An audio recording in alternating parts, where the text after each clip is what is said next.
Welcome back. We're with Michael Ferris, parentalrights.org. We'll take your calls. Michael, again, now, we haven't signed this treaty, so how can they force us to implement it?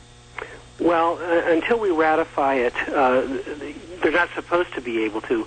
Unfortunately, a federal district judge in New York City has, on 2 different occasions, ruled that the treaty is binding on us under a doctrine called customary international law. Now, the appellate courts haven't upheld that, but the U.S. Supreme Court came close to it in the juvenile death penalty case. They've actually already joined the position of this treaty by the Supreme Court's unilateral action in Roper versus Simmons a couple years ago.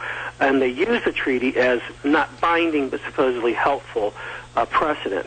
But the lower courts are beginning to pick up this doctrine, and in fact, the Obama administration has just put in, nominated as the number 2 person in the Justice Department, the lawyer who argued in the Supreme Court that this treaty was already binding on the United States, even though we have not ratified it. And so, our organizations are opposing this guy, but it's hard to, get people's attention in light of all this financial fiasco that there's going on. I understand. Let's go to Tampa, Florida. Larry, welcome to Coast to Coast. You're on with us. Hey, Larry. Hi, George. Hi. I think myself a treaty like that is just about bordering on the insane, because if that gets ratified or whatever, I mean, it's going to allow the government to come in our house and tell us what we can do in our own private homes.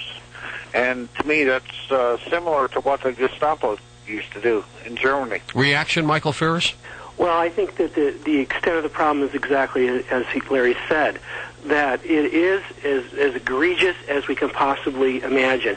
And it's egregious in 2 ways. One is it invades our home, and it also invades the principle of American self-government. The reason we started this country was because we didn't want the Parliament in London telling us how to run our domestic policy. For 150 years, the colonial legislators had made domestic policy for this country. And here we are, 225 years or so into the nation's history, and we're about to say, you know what?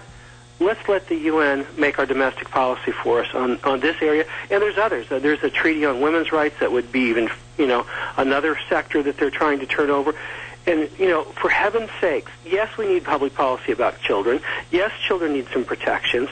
But let's let Americans make the rules that we need.